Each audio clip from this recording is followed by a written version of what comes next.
It began with a number that made even FinCEN stop breathing. More than $10 billion moving through New York's banking system in less than 6 months. The transactions looked clean: real invoices, verified companies, and legitimate investors.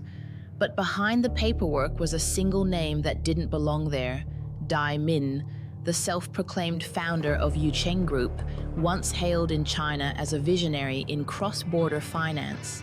To American regulators, however, she would soon become known as the Queen of Fraud. Her empire promised safety, high returns, and global opportunity to Chinese investors desperate to move money abroad. For years, she appeared unstoppable, until one routine compliance check exposed a wire transfer looping between Hong Kong, New York, and the Cayman Islands, carrying no clear purpose but millions of hidden dollars. That single discovery pulled a thread that would unravel one of the largest underground banking operations ever linked to a Chinese national. As agents traced the roots of disappearing funds, they uncovered a system so complex it mimicked an actual financial institution, except it wasn't supposed to exist. How did one woman build a shadow bank powerful enough to move billions through America's financial arteries without anyone noticing? This story began with a promise of prosperity and ended with the quiet collapse of a machine that fooled both Wall Street and Beijing. Before she became known as the Queen of Fraud, Dai Min was celebrated across China's financial circles as a rising star, a woman who claimed she could bridge East and West through technology. Born in Shanghai during China's booming reform years, she studied finance at Fudan University, then appeared in glossy business magazines as a symbol of female success. When she launched Yucheng Group in 2014, the company seemed legitimate in every sense. Offices in Shenzhen, partnerships with Hong Kong investment firms, and even glowing coverage from China Business News, calling her the future of cross-border banking. Her pitch was simple yet irresistible: bringing China's money to the world safely. Yucheng offered wealthy mainland investors discreet access to overseas assets, claiming to bypass the strict currency controls that limited how much each citizen could move abroad. The returns were stunning: up to 20% annually, paid out on time, backed by what looked like genuine US bonds and fintech contracts. Early investors flaunted their success, posting luxury photos online and drawing in thousands more. In Los Angeles, Chinese-American entrepreneurs began joining her seminars, lured by her flawless English and her talk of US-compliant financial pathways. For regulators, there was nothing to see. Every document bore seals, signatures, and tax records that checked out. For the public, Dai Min embodied the new face of Chinese capitalism: young, polished, fearless. But beneath the marble floors of Yucheng's Hong Kong headquarters, an accountant began to notice something odd. The balances on the firm's US accounts were shrinking faster than deposits came in. On a Friday night in 2021, a routine reconciliation failed to match by 37 million, the first hint that the empire Dai Min built might not be real at all. When investigators later reconstructed how Yucheng Group operated, they realized it wasn't a company. It was an illusion engineered through layers of financial smoke.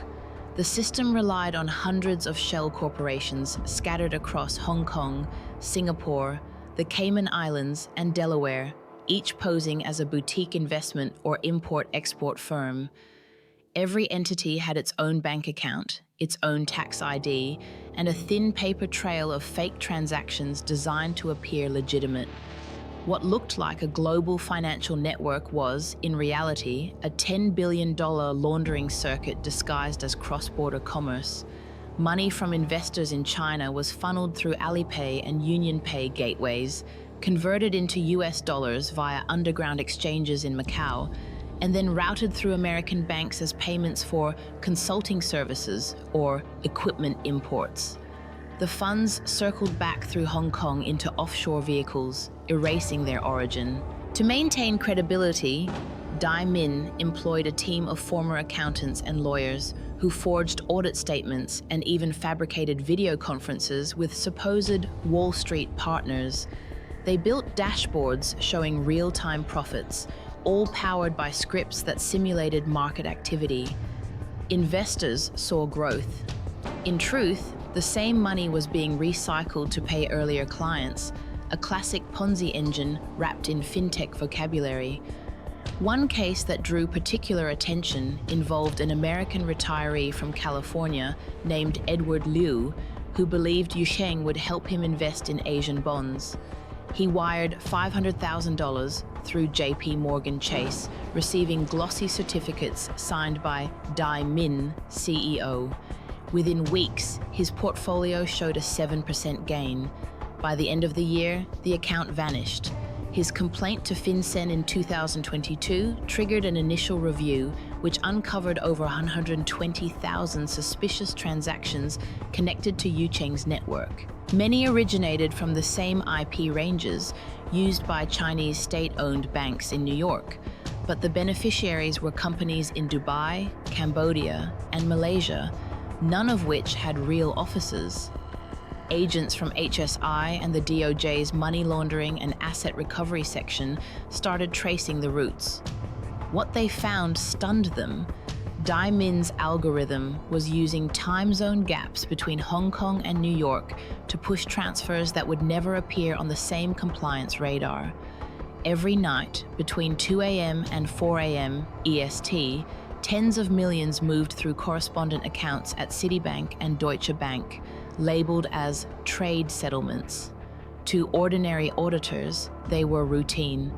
To FinCEN analysts reviewing aggregated data, the patterns formed a single, coordinated heartbeat, proof of a system purpose-built to exploit global banking delays. By the time regulators understood what they were looking at, Yucheng had already shifted more than $10 billion through US institutions.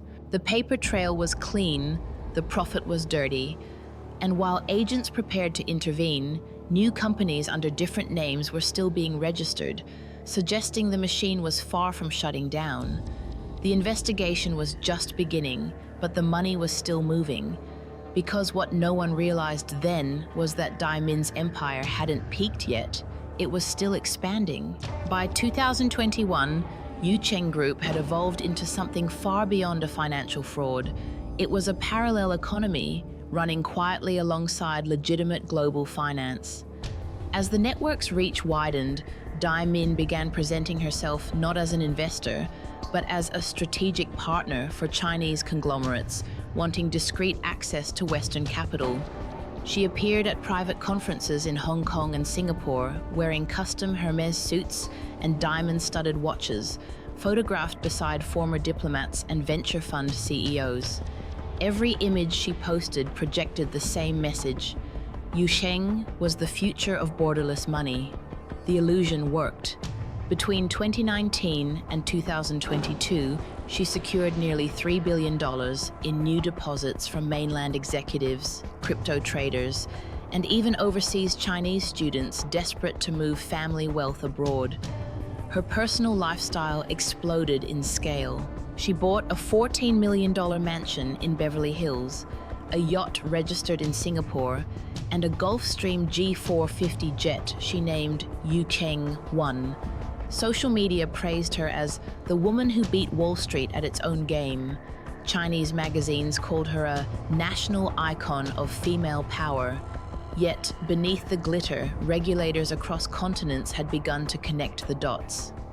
In late 2021, an analyst at FinCEN's New York field office noticed an identical transaction pattern between Yucheng and a crypto mining consortium in British Columbia that had already been under federal scrutiny for money laundering. The discovery prompted a confidential alert to the FBI. For the next 6 months, a joint task force involving FBI New York, HSI, and the Department of Justice's MLARS unit quietly monitored the Yucheng transfers.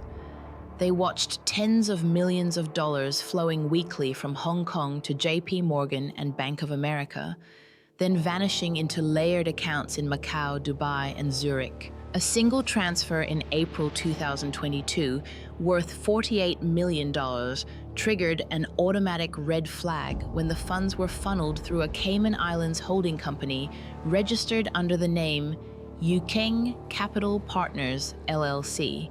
Inside FinCEN, that transaction was known as the Spark. By now, internal warnings had reached senior levels of the Treasury Department, and surveillance orders were quietly issued. The operation, codenamed Silent Bridge, aimed to map every Yucheng affiliate worldwide. Still, Dai Min appeared untouchable. She flew first class between Hong Kong and Los Angeles, held charity galas in Singapore, and donated to US universities in exchange for legitimacy. Reporters covering her empire described her as a fintech prodigy rewriting Asia's capital flows. But behind closed doors, agents already had her under observation.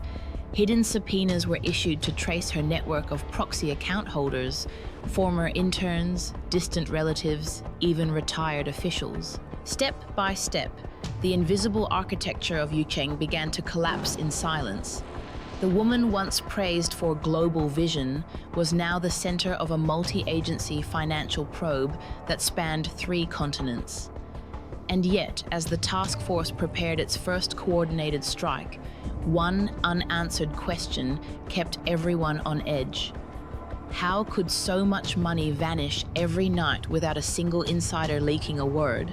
The breakthrough came from inside Yucheng Group itself. In early March 2023, an anonymous whistleblower, later revealed to be a junior accountant from the Hong Kong branch, sent a detailed email to FinCEN. The message included transaction screenshots, fake invoices, and internal chat logs showing that the company had been ordered by Dai Min to synchronize withdrawals across multiple shell accounts before US regulators could flag them. Within hours, FinCEN relayed the intel to the FBI's New York field office and HSI's International Financial Crimes Unit. The next 48 hours became one of the fastest cross-border crackdowns in modern US financial history. At 3:15 a.m. on March 14, 2023, agents from the FBI, HSI, and DOJ MLARS executed a sealed operation codenamed Project Silent Bridge, freezing more than 600 bank accounts linked to Yucheng across New York, San Francisco, and Miami. The total value locked, $1.3 billion. In Hong Kong, parallel raids by Interpol Financial Crime Division seized servers and computers that contained a goldmine of encrypted data, money movement scripts, chat records, and offshore registration files showing Dai Min's name on at least 47 companies worldwide. Meanwhile, Dai Min herself was on a Cathay Pacific flight bound for Zurich when US authorities issued an international arrest warrant. The plane landed briefly at JFK Airport due to a mechanical issue, and that's where federal agents boarded. Passengers later described the scene as surgical. Dai Min, in a beige trench coat and sunglasses, remained silent as officers placed her in handcuffs. By the time news broke hours later, the Queen of Fraud had been captured. The indictment filed by the Southern District of New York charged her with conspiracy to launder $10 billion, bank fraud, and violations of the Foreign Corrupt Practices Act. In court, prosecutors displayed a web of transfers connecting Yucheng to crypto exchanges in Dubai, Macau junket operators, and US real estate fronts. The evidence was overwhelming. Spreadsheets showing transactions timed down to the second, handwritten notes referencing mirror swaps, and messages from Dai Min instructing staff to delay filings until midnight NYT.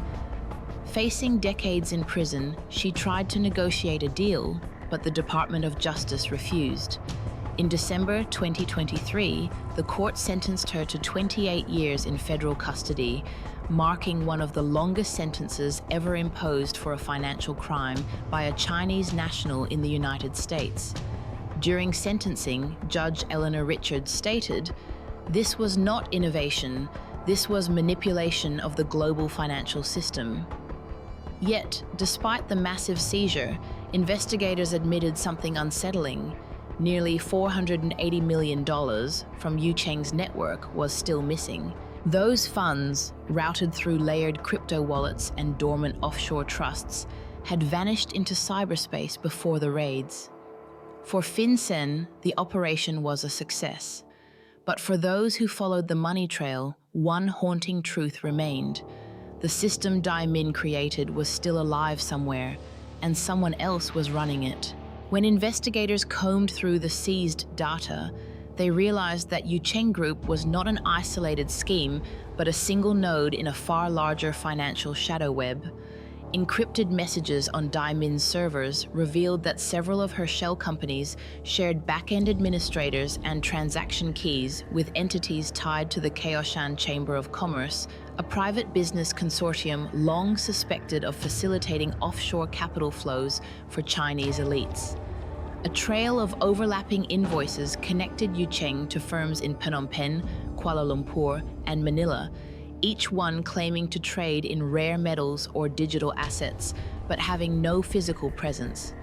The same Cayman lawyer who registered Yucheng Capital Partners also handled paperwork for 3 companies later linked to Cambodian casino operations, which the FBI and FinCEN had quietly flagged in previous anti-money laundering reports.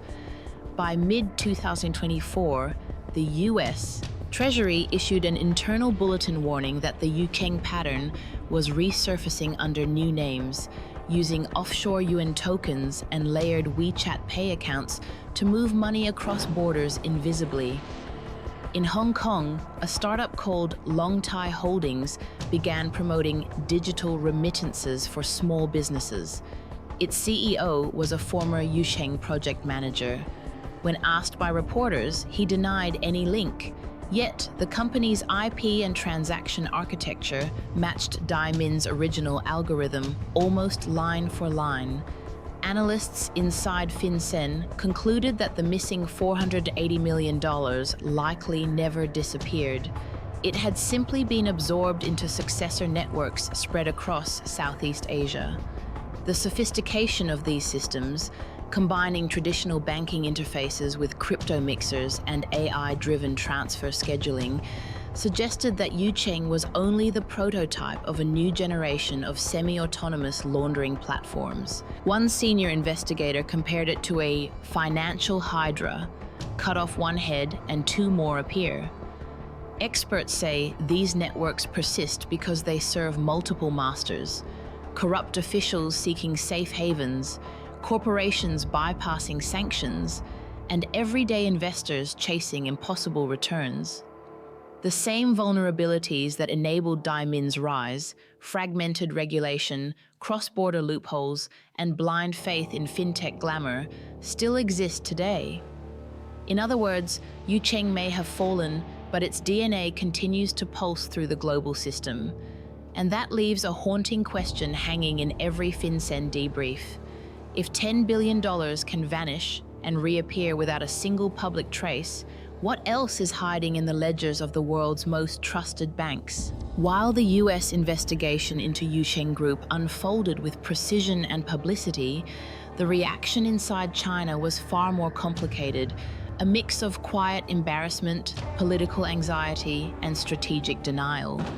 The downfall of Dai Min exposed not only a criminal network, but also the uneasy fault lines within China's financial system, where shadow banking has long thrived in the gray zone between innovation and illegality. For years, Yucheng Group had operated openly inside mainland China, raising funds through local wealth management apps and private placement clubs. These platforms were tolerated, even encouraged, under the banner of financial technology for national rejuvenation. In the domestic narrative, Dai Min was portrayed as a trailblazer, someone helping Chinese capital go global without depending on Western banks. Local officials courted her with incentives, praising Yucheng's digital compliance system as a model for cross-border liquidity. What few realized was that the same policies designed to internationalize the yuan had also created fertile ground for private intermediaries to move money quietly beyond Beijing's control. When the FinCEN FBI operation went public, Chinese regulators were blindsided. Internally, the People's Bank of China, PBOC, launched an emergency review of offshore payment channels, freezing more than 200 domestic accounts linked to Yucheng subsidiaries. But official media avoided Dai Min's name, referring only to a private financial entity involved in cross-border irregularities. In Weibo and WeChat groups, users speculated that she had been a white-glove agent, an unofficial fixer who moved elite capital abroad while providing plausible deniability to her clients. Some posts claimed her investors included retired state enterprise executives and tech tycoons trying to shield assets from Beijing's anti-corruption purges. Within the Chinese financial community, the scandal ignited a fierce debate. Reform-minded economists argued that the Yucheng collapse proved the need for transparency and rule of law, while conservative voices warned that the exposure gave Washington leverage to portray China as a hub of financial crime. Behind closed doors, ministry officials worried less about Dai Min herself and more about precedent.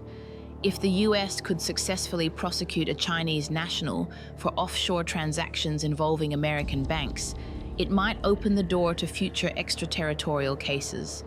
To them, Yucheng wasn't merely a fraud, it was a geopolitical vulnerability. Chinese state think tanks quickly reframed the narrative. Articles in Caixin and 21st Century Business Herald suggested that Dai Min's arrest was part of US containment through financial warfare, implying that Washington had exaggerated the laundering case to justify tighter scrutiny on Chinese investments. Others, however, privately admitted that Dai Min's model reflected a deeper systemic issue: the endless appetite among China's wealthy to export capital, despite strict quotas. For them, Yucheng was simply the most sophisticated expression of a national habit, a loophole economy built on mistrust of domestic markets and faith in Western stability. Meanwhile, whispers spread through Shenzhen's fintech circles that new second-generation Yuchengs were already forming, this time using blockchain-based yuan stablecoins and AI-driven compliance masks to hide flows from regulators. In internal memos leaked from the China Securities Regulatory Commission, officials warned that shadow banking had entered a new digital phase, where traditional enforcement tools were useless. Dai Min's arrest, they noted, solved one case but revealed 1,000 unseen ones. For Beijing, the optics were devastating. The image of a glamorous Chinese entrepreneur handcuffed in New York fed a Western narrative of systemic corruption. But for those inside China's financial apparatus, the humiliation carried another meaning. It showed that Washington could trace, freeze, and weaponize Chinese money anywhere on the planet. That realization sparked an acceleration of state-backed digital currency projects, particularly the ECNY, which aimed to eliminate dependence on the US dollar system entirely. Officials described it as a firewall against foreign financial interference, though critics saw it as a way to tighten surveillance over citizens' wealth. By late 2024, discussions about Dai Min were quietly censored online, her name scrubbed from search engines. But in Shanghai and Hong Kong boardrooms, her story became a cautionary legend whispered in code, a reminder that China's path to global financial power remains shadowed by its own contradictions: ambition without transparency, wealth without accountability, and innovation without limits. Because inside China, the fall of Dai Min wasn't seen as the end of a crime. It was the exposure of a mirror, one that reflected how the pursuit of power, money, and image had blurred the line between national pride and personal greed. In the end, Dai Min's empire collapsed, not with an explosion, but with a whisper, a single discrepancy that rippled through the financial world like a fault line. Yucheng Group, once hailed as a symbol of China's new financial ambition, became a case study in how illusion can outsmart oversight. For years, her network passed through the heart of Wall Street, touching America's largest banks, yet no one noticed until it was too late. The story isn't just about greed or deception, it's about the fragile faith that holds the global economy together. Faith in documents, in screens, in numbers that seem real because we want them to be. Dai Min built her shadow bank on that faith, and when it broke, billions evaporated into silence. But the world she exploited hasn't changed. Every day, new systems promise faster transfers, smarter wallets, safer investments, the same dream wrapped in different code.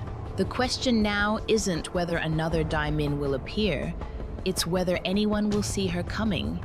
Because when money moves faster than the law can blink, even the most transparent market can turn opaque overnight. You've been watching Crisis Classified. Until the next case, stay aware.